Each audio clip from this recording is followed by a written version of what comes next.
All right, well, Manso Clay Ferraro, the return of the Miami Sports Pod here, talking about the end of the Heat season, which we've had a couple weeks now to let this kind of simmer down, Clay. We've got other topics we want to discuss. Look ahead to football season, Tua Tagovailoa and the Dolphins wrapping up their summer work, and we'll even talk some Marlins. But let's start with the Heat.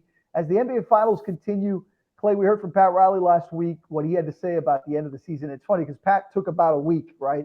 About 8 days. And even when he spoke to the media, he was still feeling it. I mean, he still said it hurt. Said the demon still hadn't left his body. Thank you. The dragon. The dragon. That's right. The dragon. Which some fans thought. Apparently, he wants Goran back, right? Goran's been gone a couple of years now. We miss him, but no, you can tell the pain of losing that. I think the most Heat fans still feel the pain as they watch the NBA Finals. They think to themselves, that should have and could have been us.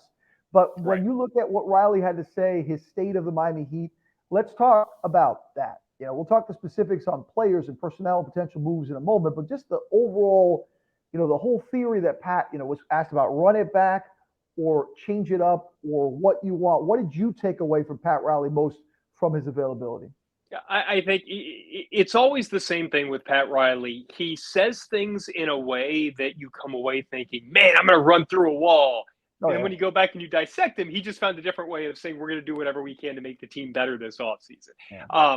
And now I do think the difference this offseason is that for the first time in a long time, Riley, Andy Ellisberg, and company have some significant assets to work with to where if they do want to improve this roster and do it in a big way, they could potentially do that if a star wants out. So, I think you asked him the question about a star and he essentially said, well, if there's one out there, then throw him to me.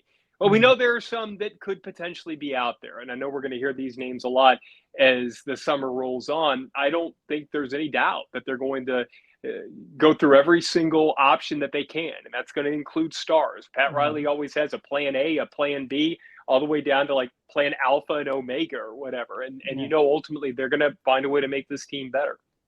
I think, my takeaway too, and again, you just referenced, we'll get into the specific players. I think most Heat fans want to hear about Bradley Beal and Donovan Mitchell and Zach LaVine and whoever else might be out there, maybe on a lesser scale, Malcolm Brogdon, whoever may be. There are names out there potentially available to the Heat. But my takeaway from Riley, you mentioned he comes in with a message always. He comes in with an agenda. No matter what question you ask, Pat will always veer you into another way. That is so true. He's going to make sure he sets the narrative. And I think the narrative for him was this. He has realized, look, this team, you cannot diminish what they did the last 3 years. And, I know the previous year, they got swept by the Bucks. It was ugly. But going to the NBA Finals in the bubble run, and then this year, literally one shot away from going back to the NBA Finals, you can't just say the Heat underachieved or the Heat aren't good enough. They are good enough to win an NBA championship. I mean, if things went their way, again, a shot here, a shot there, whatever it may be, they're playing right now against the Warriors. I don't care how much, if you're not a Heat fan, how much you hate the Heat and you think the Heat stink. I mean, that's a reality. They were right there on the doorstep of the NBA Finals. So I don't think the question is, could they win it? The question is, do you feel comfortable, though, going with a similar core of this team to try to win it again? And after you've done it a couple of years now, you're getting closer. It's not just about getting a chance to win, but finishing the job. And I think what's become clear to Riley, and at least I took away from the other day, and I think clear to most Heat fans is, yeah, they're good enough to compete for a championship. Yeah, they're good enough maybe even to win a championship. But they're still missing something, Clay. And whatever that something may be, as you look through this roster and you look at the things that they were able to accomplish, whatever that something may be, Pat Riley has to try to figure it out. You said, is it big? Is it a big move? Is it a small move? Whatever it may be, I think that's where Pat and Andy right now are sitting at, thinking to themselves, okay, what can we do? How can we do it? Because there's no question they're close. There's no question they're good enough, Clay. But the run it back or get Jimmy help, get Jimmy that second star, I think is the biggest question. I think you're on the same boat that I'm at, and I think Pat's on the same boat we're at. I think the Heat need another star. I think they need another score. I need another player. You call it a 1A, a 1B. I don't care. But I really think that the championship level team that they're trying to get to needs that one piece. The 3-level score is what they're missing desperately. And I think, we're going to use the word star because I think, it's in the NBA, your scores are your stars. And so I think, let's start throwing out some names, and I think the first one that's going to be on the top of a lot of people's wish list is Donovan Mitchell. So let's start with him. Let's do this a little differently. Let's talk about each of these guys individually, and why it might happen and why it might not. So we didn't prep for this, so we're just going to kind of go down the line. Donovan Mitchell, he would be an immediate 3-level scorer. He's immediately your best scorer. He's also pretty good defensively. He's not the elite defender that I think you're, but he's certainly better than what you would potentially run out there otherwise. And I think that the Heat have enough assets that if Utah wanted to play ball with this thing, if Pat Riley called him up, these are the assets I'm talking about. So we can get into this because we're on a podcast as opposed to being on a Sunday night show where we can kind of get into the weeds. The Heat, because of the way they've manipulated some of the trade stuff, in particular, the trade that didn't get a lot of attention but now means a lot was that trade with KZ Okpala going to Oklahoma City at the trade deadline. What that allowed them to do was free up 3 first-round picks to trade. Now, that includes this year's first-round pick. So, you got to work this out quickly. Which is right around the corner, yeah. Yeah, so you either have to draft a player for the team that, you kind of have to know what, let's just say, Utah would want with that first-round pick. Donovan Mitchell, I see where you're going. Yeah. So you have to know who they would want, or you find a way to make this trade happen on draft. So they will have 3 first-round picks if you include this year's pick, the ability to send 2 pick swaps, which has become really big in the NBA, and especially – if you're a team like the Heat, that another younger team may look at you and say, okay, you're going all in now.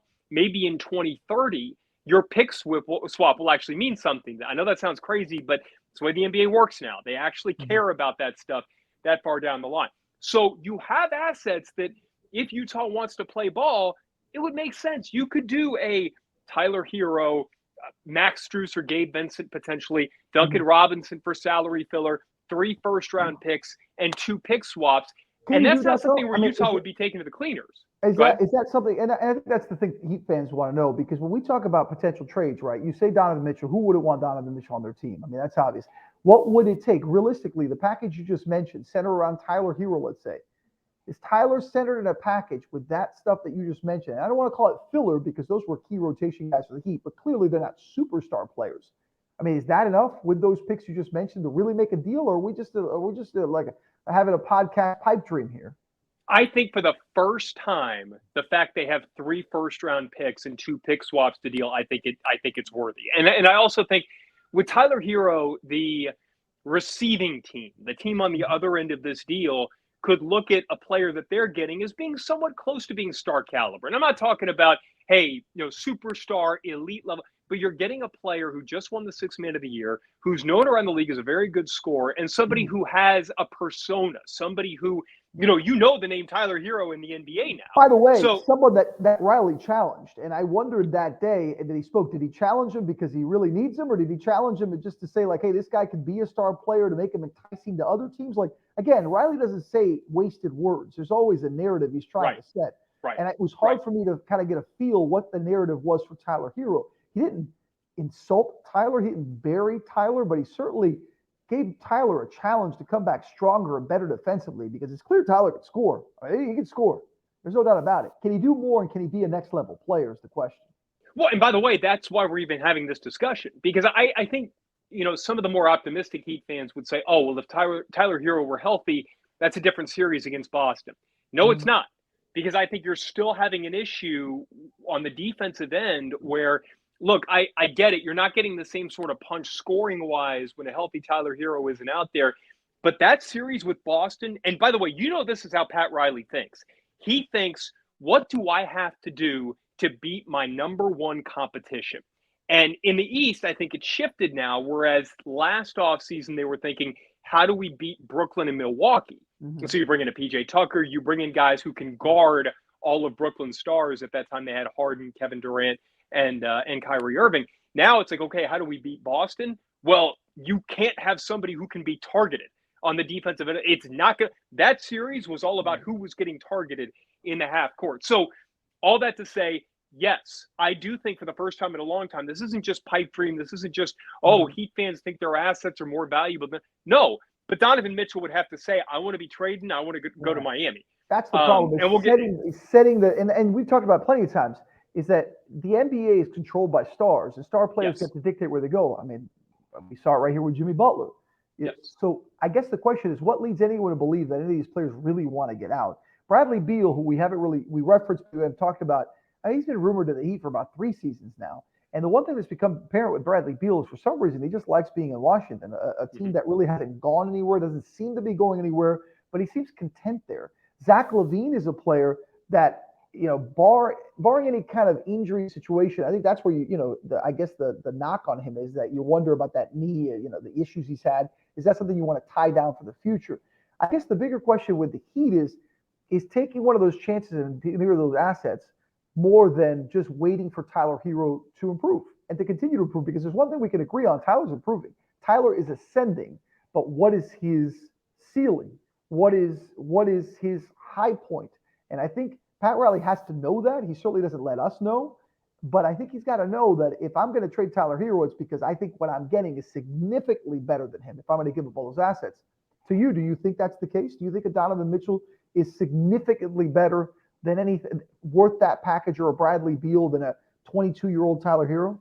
So let's take it one by one. Donovan Mitchell, yes. Now, the problem with that deal, it's 2 people, Danny Ainge and Dwayne Wade. And I know I'm like, I feel fine with Dwayne. I feel comfortable with the Dwayne part of it, not so much the Danny Ainge part of it. See, and this is where I'm coming at it.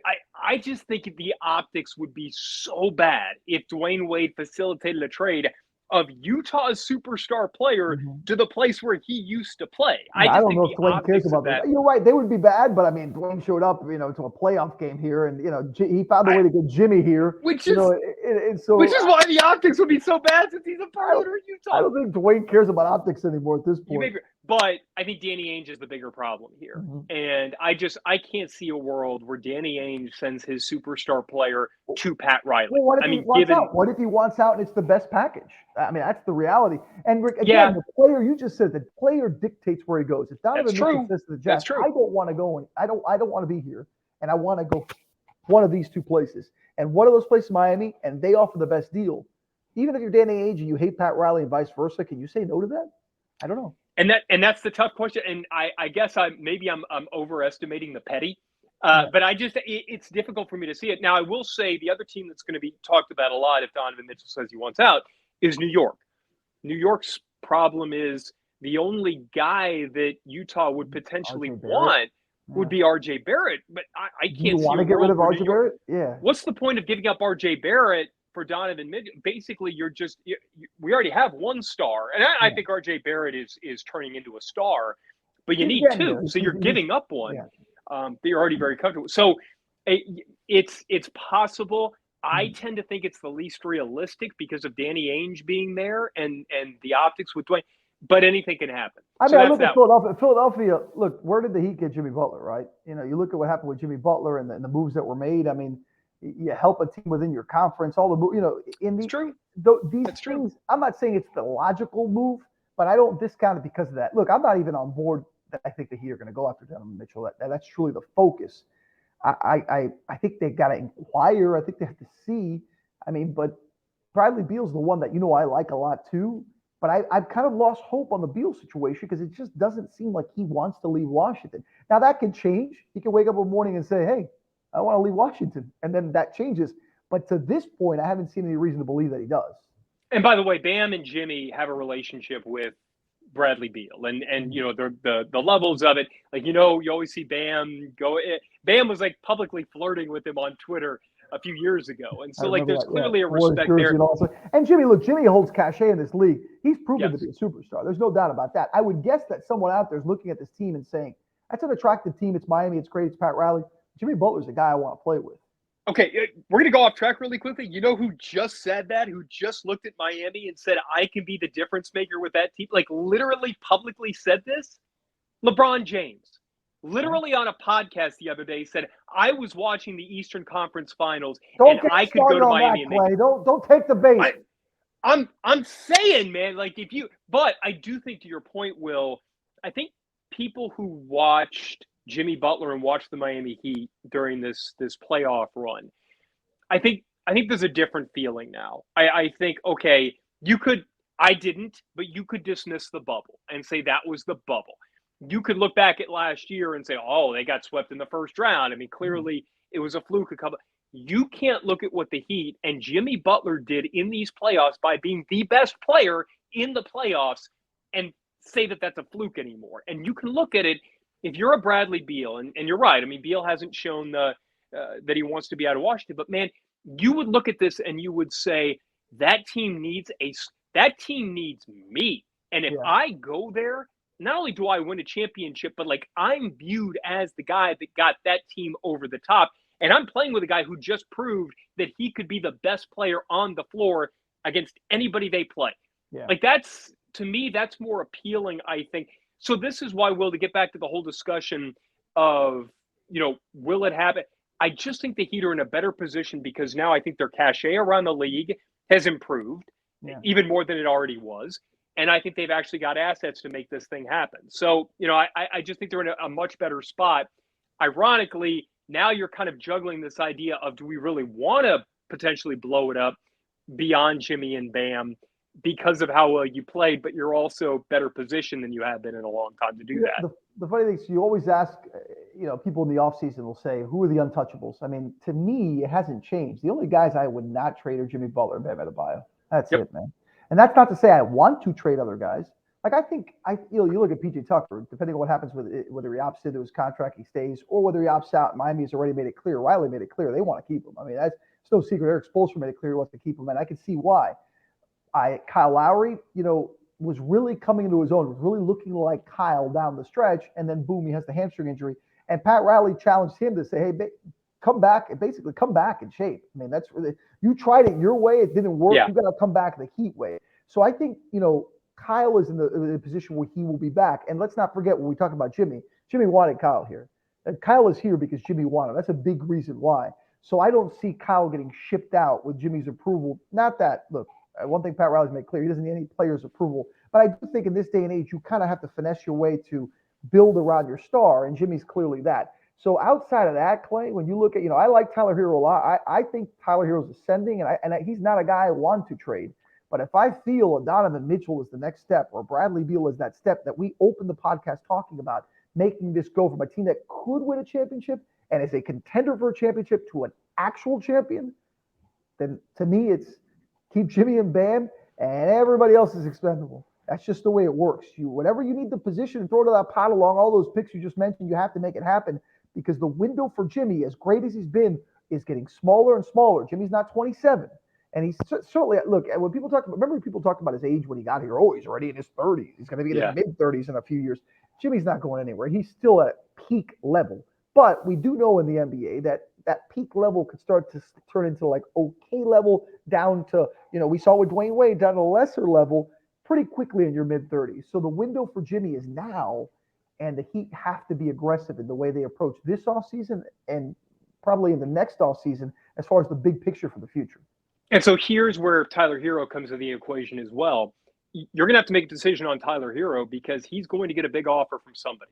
Mm-hmm. And, you're dealing with rookie extension, max extension, things like that. So you have to decide in the next year, because that's not this offseason, it's next offseason, but you got to make the decision. Do you feel like he is your third star?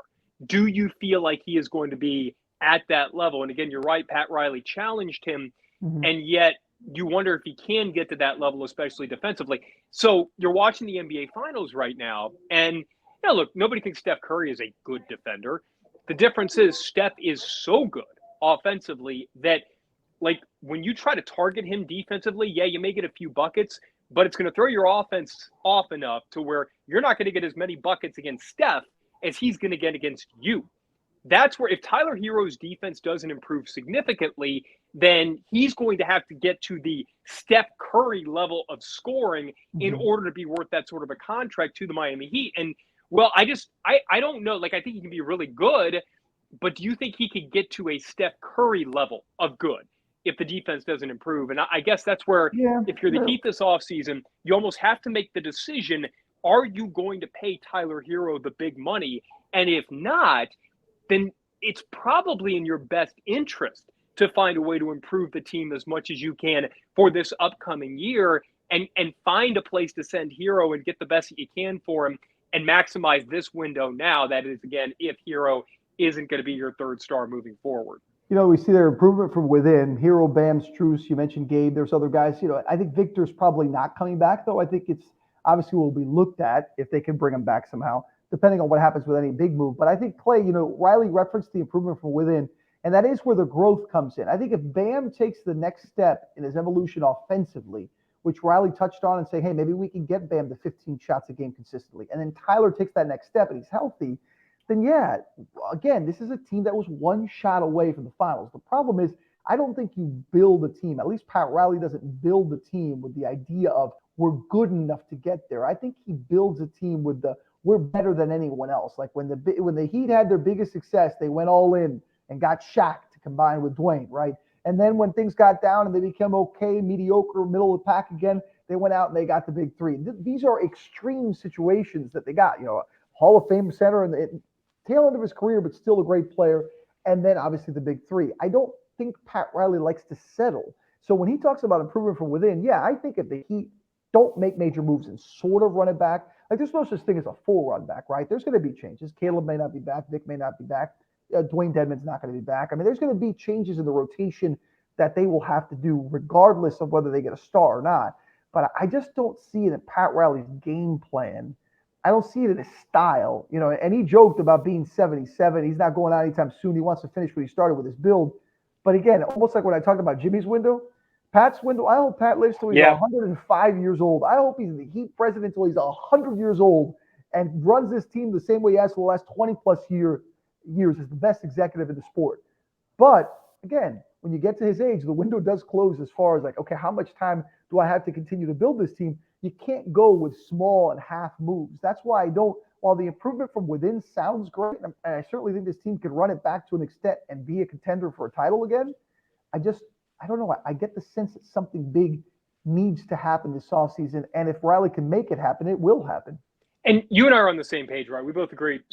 Getting a 3-level scorer, a true scorer, is their number one priority, right? Because this is the thing that I'm sure you get asked about this a lot too. I get, okay, why don't the Heat want to go bigger? Why don't they want to get? Why don't they call about a Rudy Gobert? Why wouldn't they go and get a Christian Wood? Miles Turner is a name that you hear a lot from fans. Christian Wood intrigues me. I think he's a pretty good player. I wouldn't give up too many assets for him, but no team is just going to give away good young talent for no assets. To your point earlier about having these assets, I think they have these stored for a big move. I don't think they have these stored for fringe moves. I just don't see their asset pool being used to get very good players. I only see them going after star level players. Yeah, and I have heard OG Anunoby's name because apparently he's not happy in Toronto as well. I guess Jake Fisher had that. Is he enough to bring him over the edge? He could, but see, I don't think he's enough to put you over the edge if you're sending out Hero as part of that deal. And I think that's Masai Ujiri. I can't see him sending a player of OG Anunoby's caliber anywhere without getting somebody like a Tyler Hero in return. So we're on the same page with that. And by the way, Eric Spoelstra is never going to play two big guys together. It is never going to happen. But just put it out of your mind. By the way, in this NBA and the way the Heat play, like, has anybody watched the Heat offense the last few years and what an Eric Spoelstra offense is with movement and spacing? I mean, having two big men clog up the floor. Granted, Bam is a very unique big man. But you're going to put a 7-footer there that clogs up the lane. That's just not the way this offense works. It's not the way the NBA really works anymore. Well, I think it's more about defense when it comes to Eric Spoelstra. Right. But where people are like, what happens when Bam goes up against Joel Embiid? What happens when anybody goes up against Joel Embiid? He's a monster. What Eric Spoelstra wants to do on defense, and this is why I think they love PJ Tucker. He loves the idea that you can switch 1 through 5 and feel perfectly comfortable with anything you do. When you can send when you can send your power forward and your center 90 feet away to pressure Trae Young up the floor, that's why Eric Spoelstra is never going to go big. So get it out of your mind. There's not going to be a Miles Turner. There's not going to be I don't think it'll be a Christian Wood. I don't see not going to be. So so let's stick with the scores. We talked about Donovan Mitchell. The Bradley Beal thing, to me, I think he may be the best fit. I'm also not sure that he would take everything in your asset trove. I do think Tyler would have to be a part of it. You probably have to do Duncan to get up to the salary number. That, in a sense, everything. Like, isn't Tyler the asset you don't want to lose? I think the first round picks, the way so, and this is where and we'll kind of go down the line when we get to the non-stars here. You go back a couple of years ago in the trade that Milwaukee made for Drew Holiday. I mean, it was essentially, we're throwing all our first round picks out there, pick swaps. We're going to send them to New Orleans, and we better win because there's no way for us to improve this roster around Giannis, and he will leave if we don't win. Well, they won, and he had already agreed to his extension by that point. But I think we've gotten to a point with this league where, I mean, yes, Tyler Hero is incredibly appealing. The draft picks are everything for whatever reason. And I feel like we've fallen in love too much with the draft pick thing. But I think you could find a way to make a deal like that because Bradley Beal can opt out. You can find a way to where you're looking, unlike with Utah, you can find a way with Washington where you're basically saying, look, you either deal me to Miami as part of a sign and trade because I opt out, or I go somewhere for nothing. You get nothing in return for me. Yeah, so I think there's a way that you could kind of make that work. Now, I think the thing about Beal that makes him a little bit less appealing, I don't know if that's the right word, don't love his defense. And maybe he gets here and he's better. He's certainly better than Wouldn't that be the knock on Donovan Mitchell? Wouldn't that be a knock on Donovan Mitchell as well defensively? You know? Let's face it, none of the guys we just talked about is a heat defense kind of guy on the surface. You know? You're right. And maybe that's where it's like, maybe I'm making too much of that. And by the way, I think Beal's a lot closer to the Steph Curry type than Tyler Hero is, where you just let him go out and get buckets. And if he gets beaten defensively, they let go. I think Donovan Mitchell's a little bit better, maybe a little bit undersized. He's certainly strong. And look, I mean, he made his name on defense at Louisville. Now, what you have to figure out is what is that mix like if your lineup is Kyle Lowry, Jimmy Butler, and X? Because basically you're going to move Max Strus back to the bench if he's not part of a trade. Yeah. So, can you go that small? And that's where, with those guys. But I tend to think Donovan Mitchell is the most unlikely out of all the, I guess, reasonable possibilities. And I put Beal more towards the top, because I think Zach LaVine, I'm concerned about the knee. It would also concern me if I'm Miami that Chicago isn't really trying all that hard. A team that seems to be ascending as well. Bulls took a step forward this season, and then they kind of fell apart down the stretch, but they seem to have things moving in the right direction. You would think LaVine is a guy that can be part of that direction. You're right.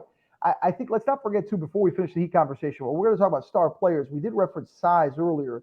I don't think Dwayne Dedmon's coming back. I mean, that's just not going to happen. I don't see that happening. I thought he was excellent this year. I think as the season went on, obviously he showed, clearly wasn't a big asset for them, and somebody they would turn to in the playoffs, especially as they got into the Eastern Conference Finals.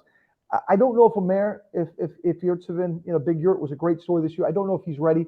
I think there's someone out there that he'd have to find that can be a backup to Bam. Maybe not work, as you mentioned earlier, two centers on the court, center, a four, whatever.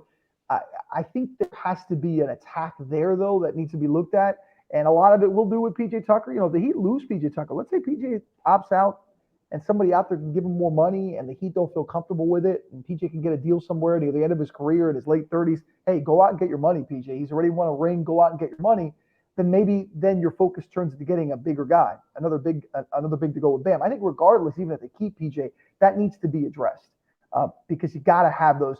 Man, Heat fans love to rag on Bam at times for his offense and want him to be more aggressive. I'm over it. And I'm over it too. But I think what people forget too is there were times in that Celtics, while Jimmy was incredible. He was the MVP of the series, but the Celtics won, so obviously Tatum ended up being their MVP. But Jimmy was clearly the most important and most significant and the best player in that series. But when you look at Bam's impact, anytime Bam was off the court, the Heat would fall apart. Yep. And Bam those final games was playing 41, 43 minutes, whatever it was. You couldn't take him off the court because when you did, things would fall apart. That tells you his importance overall. So you need to find someone out there that doesn't allow things to fall apart the minutes that Bam is off the court.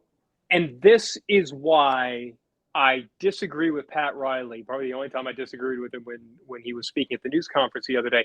I don't need Bam to shoot 15 times. I don't need to work harder to get him shots. I want him to be – now, I do want him to work on the post game. I do want him to work on It'd making be a that nice jumper a little thing bit if more he could have a consistent. more consistent post game. Sure. That's just the reality. I don't want him to be the second best scorer on this team. I don't want him to be a top 2 scorer on a championship team. He could still be the best player on the floor, even if he's not. He could score 0 points and be the most impact. Let him focus on what makes him great. Let Jimmy do what makes him great. Go get a guy to score. Don't go get a Bradley Beal. Go get a Malcolm Brogdon, who I'm really high on. Go get somebody like that and give that guy the shots that you're talking about giving to Bam, because you want to put your players in position to do what they do best. And with Bam, it's, if you got a mismatch, attack. If you've got that open 12-footer, absolutely. Take it. Make it. Get to the point where you're making it 80% of the time. But if you're talking about a pure bucket getter, I don't want to force Bam into feeling like he has to do that. I would rather go get somebody who can already do that, because he's proven somewhere else that he can. That's the way that you make this team better. You bring in somebody else to help Jimmy Butler in those moments of truth, to where he's not having to throw his body 90 miles an hour into a defender. Give me somebody who can score. Get me a bucket at crunch time. Yeah, and this is a conversation we're going to have a lot of, Clay, during this offseason. The draft coming up in a couple of weeks. The NBA Finals are going to wrap up sometime in this next week or so, with the Warriors and Celtics battling as we speak at 2-2. So the Heat offseason begins. Pat Riley, his state of the Heat is he's happy where they went. He's proud of his team, but obviously there's more work to be done, because this team's goal is to win a championship, and they fell short this season. All right, Clay, well, we got a few more minutes here on the pod. I want to turn our attention to the conversation that we've been having for 2 years that never goes away. Tua Tagovailoa. The offseason somehow still gets to Tua, and it is now answering his critics on the deep ball. I was out there in practice recently, and Tua, first time I've ever seen him really go after critics. It's the first time I've really seen him stand up for himself. For the most part, he likes to stay away from this kind of talk, because number one is he prides himself on being a guy, whether you believe him or not. And, I think there's some people that don't buy it. He doesn't read things as far as social media comments and what people are talking about on talk shows. He blamed Ann with the Dolphins. He blamed Ann he's for the one always to bringing it to his the media attention. He's relations. like, why do you tell me that? It's like, I need you to know what they're going to ask you about. Which is important. That's the job of a media relations person. Oh, yeah. Right? Make sure your players know what's being talked about. Now, I don't know how much Tua cares or doesn't care, but it's clear he cared enough in hearing it that he'd had enough of it, the whole deep ball talk. What did you think of what Tua said? And did this summer make you feel any better about Tua in his first go-around with Mike McDaniel and what we see? Look, McDaniel had nothing but great things to say about him. I think it's great that the Dolphins' social media has gone out there and said, hey, this is the way. I love this video. Like, look, you can still see us on the sides. This is like a nice perspective. You see that? Hey, how are you? What's up? What's going on? See, now the difference is I like to kind of hide when you're showing the videos and stuff like that, like check my phone or maybe pick my nose or something, but can't do that right now. By the way, speaking of looking at my phone, Will, I just looked, and apparently Jimmy Butler's trader, Chris Brickley, posted. Yes, with Donovan Mitchell. With Donovan Mitchell. Yeah. Oh, man. Let it begin. We got a new lead story. Oh, my God. No, but I see these videos of Tua. Look, and here was my take on Tua. Obviously, our photographer goes out there, shoots the video. I went out there and watched practice. Tua looks like a quarterback who's learning a system. I mean, he made some bad throws when I was out there that day. He made some bad throws that I've seen on the video that we shot, and then you hear the people that are there daily, the beat writers, the reports they have to say about how he's looked. There's no doubt about it that Tua is still trying to figure out things from that offense. But Tariq Hill said that he actually thinks Tua is more accurate and is just a passer than Patrick Mahomes. So if the Cheetah says that, then what are we supposed to say?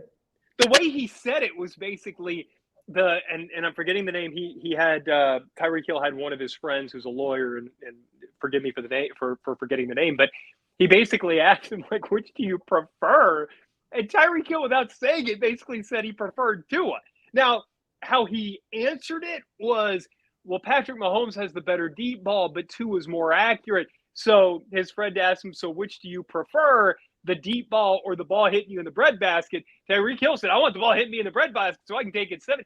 So he basically, like, kind of in a roundabout way, suggested that he preferred Tua. So who was throwing the ball to the Hill all these years? I mean, Mahomes, I think had a little something to do with it. He said, well, he also said, if you listen to the whole pod, by the way, listen to the podcast. It's good. It kind of gives you some insight on Tyreek Hill and what he's gone through. But he said, look, man, I had over 100 and a touchdown with Matt Moore.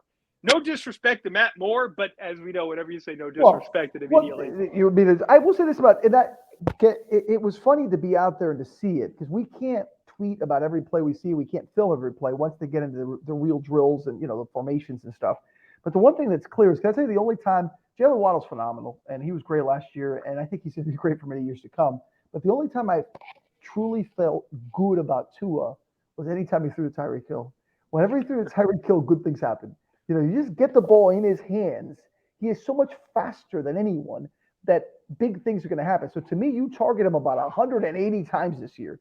I'm not even kidding. I mean, anytime the ball in his hands, this offense is significantly better. I mean, that's why you got him, right? So as simplistic as that sounds, I mean, Tua's progression will have a lot to do with just getting the ball to Tyreek Hill. And then, you're going to find Jalen Waddle, you're going to find Mike Gesicki, but Tyreek Hill is the person that will make all the critics stop talking about Tua. If they find a way to get him the ball, he will make Tua look much better. He will take the 5-yard pass 80 yards. He will take the 10-yard slant 70 yards. I mean, it's just the way he is. So the whole idea about throwing the ball long, I'm with Tua. He can throw it down the field. Of course he can. But Mike McDaniel had a great point. Mike McDaniel said, guys, can Tua throw it 60 yards? Yeah. Can he throw it 70 yards? Probably not. Can he throw it 80 yards? Who can? That was McDaniel. But his point was, if I ever need my quarterback to throw it that far, then it's one of two things. We're have world-class, protection to have our O-line protect a quarterback long enough that he actually throw the ball 70, 80 yards down the field. But then what the hell kind of plays are we calling? That's not what this offense is. Right. So I think McDaniel's point was, you guys get so lost in how far a ball can be thrown when 90-something% of passes a quarterback throws are not anywhere close to that distance. I mean, why would they ever be? That's just not the way the league works, the way the sport works, and not the way Mike McDaniel's offense works. So for Tua, it is about accuracy. Yeah, well, can I tell you something about listening to Mike McDaniel? And this is, who knows if he's going to be a coach who wins a championship here or whatever. Whenever he talks, I feel like I learned something. And I think, by the way, the last person in sports down here that I felt that way about was Chris Bosh. That whenever he spoke, I'm like, oh, light bulb, I get it. What Mike McDaniel said that I thought was really interesting, to your point, he said, you guys get all caught up in can he throw it, X number. We basically just need to know, can he hit a certain benchmark? And I think he said maybe 50 yards. And he said, as long as he can get it there, then it's only about timing and accuracy. Yep. And so if you can get the ball in the hands of your playmakers where they can make a play, how many times are we going to have to throw the ball that far down the field? And by the way, maybe once or twice a game at most. And if you've got three guys who can get vertical, and you do now with Tyreek Hill, Jalen Waddle, and Mike Gesicki up the seam, you can occupy safeties different ways. As long as Tua can get the ball on time and on target, then that's all you need. Now, I will say Tua's, I guess his drawback is one of his biggest downfalls is if he's a split second late with the decision, then he's in trouble. And that's where he does have to get better. That's where in practice, it's funny how it works is when Tua has time and he goes through his first couple of reads, he looks through, he's fine. I think anytime he gets beyond that, there is a kind of a hitch where he should I throw it? Let me go over here. He throws it late, and that's where problems happen. And that's part of his evolution that he needs to get better at. But you would hope, again, with Tyreek Hill as a weapon, with Mike McDaniel in this offense as a new head coach, I don't expect them to learn the offense in one short part of the summer. I think in the training camp, hopefully by then they'll have a better rhythm. But I'm not certainly panicking, and I thought it was good to see him defend himself. Clay, we're up against time on the pod, but I wanted to get quickly to the Marlins team meeting about Jazz Chisholm, it turned out to be. And I don't think this is a surprise to many that the conversation was about Jazz, but I just want to say this about Jazz Chisholm. He's one of the most exciting young players that's come to the Marlins in a while. You look at the phenoms that the Marlins have had over the years, a lot of them being pitchers, and Dontrelle Willis and Jose Fernandez, Miggy Cabrera, obviously being a big slugger. Look at Giancarlo Stanton back when it was Mike Stanton, this big power hitter. Jazz does it in such a unique way. Here's this guy who just is fun to watch. I'm curious what you thought about this whole, this team meeting, and maybe that certain guys don't like the work ethic or the way things are done. Not just about Jazz, but let's face it, mostly about Jazz. Are you raking? Are you making plays in the field? Are you it's baseball, Will. This is not football where you have to spend hours and hours next. If you're the left guard, you got to spend hours and hours next to your left tackle, next to your center to get the foot. It's baseball. It is all one-on-one. If you're doing your job and you're doing it well when the game is going on, this is such a non-story to me. Well, and I get it. I think Garrett Cooper made the way. He said, what? This was nonsense. Why are we doing this? Yeah. It's baseball. It is not a sport where you have to have like this perfect chemistry in order to perform. And if you have a problem with the player who's probably the best player on the team right now and how he's doing his business, well, that's on you, because he needs to be out there on the field because he's helping you win ball games, and that's all that matters. I'll just say this about Jazz. Look, are there issues? And when I say issues, I mean maturity things in learning how to be a ball player and all that stuff at this level that he's still working on. Yeah, what young player isn't, though? The only difference with Jazz is as he's learning what it's about to be a pro, right? As he's learning about the things about, showing up on time, work ethic, being a leader in the clubhouse, things that young players all have to go through and trying to learn, and the responsibility you have as a major leaguer. He happens to be having a boatload of fun doing it, and it's animated, and it's just fun and cool. And I think that stuff makes him stand out more than other players who are going through similar things. So then he's got an easy target on his back of like, this kid just wants to come and have fun and get the good of baseball and not understand the work. I mean, every time I go to the Marlins, Jazz Chisholm's one of the first guys out there. And every time I see him working, he's hustling and he's playing hard. Again, he's going to learn as a young player. There are some things he's got to get better at, not just from a baseball standpoint, a responsibility standpoint as a teammate, but the ball player, the passion. Give me all of that. I wish every guy in that clubhouse was Jazz Chisholm with that energy and that love for the game. And if it rubs some veterans off the wrong way, then you know what? Just go. Then we don't need those guys in the clubhouse. You need guys that have fun. And I think Jazz is one of those guys. And by the way, he hit the crap out of the ball in a 5-1 week, had multiple home runs in 2 different games. Jazz Chisholm Jr. is your best young player. You figure out the rest. You need to have guys who could play well. You need to have guys who are good at baseball. How hard is that to figure out? I'm sorry. Like I just don't get it. I don't understand. And I think this was, you go back to Bill Parcells with Lawrence Taylor, and that was football, which is a sport that you do kind of rely on. But they let Lawrence Taylor do pretty much whatever he wanted. Oh man, I saw LT this week. And they won Super Bowls this week. Oh yeah, that's right. I saw LT at MC. You were geeking out a little bit. Yeah, I was geeking out. No, look. In the end, again, there are extremes to this. Like, you mentioned LT, and there's players that just need to be coddled. I don't think Jazz is one of them. I think Jazz is a guy who's just going to figure it out, enjoy the ride, and hopefully he's gonna keep on hitting. All right, we're going to keep on talking, but we're going to take a break this week. What's going to be the debacle next week? What do we got next week? I don't know. Are we going to hold a team meeting? Or are we going to hold a station meeting where we decide which one of us needs to dictate who wears what tie or whatever? That's what's it. Well, I think we're going to break down all the aspects of the photo of Jimmy Butler and Donovan Mitchell and what it I'm looking at it right now. I mean, it's happening, man. You see them both smiling next to each other. Look at Mitchell's hat. Look what Mitchell's hat says.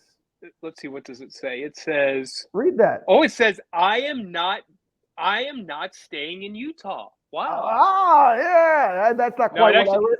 It actually says a better world is coming, which loosely translated means I'm not staying in Utah. Utah. A better world is coming, meaning I'm coming to Miami. On that note, that's all the time we got in the pod.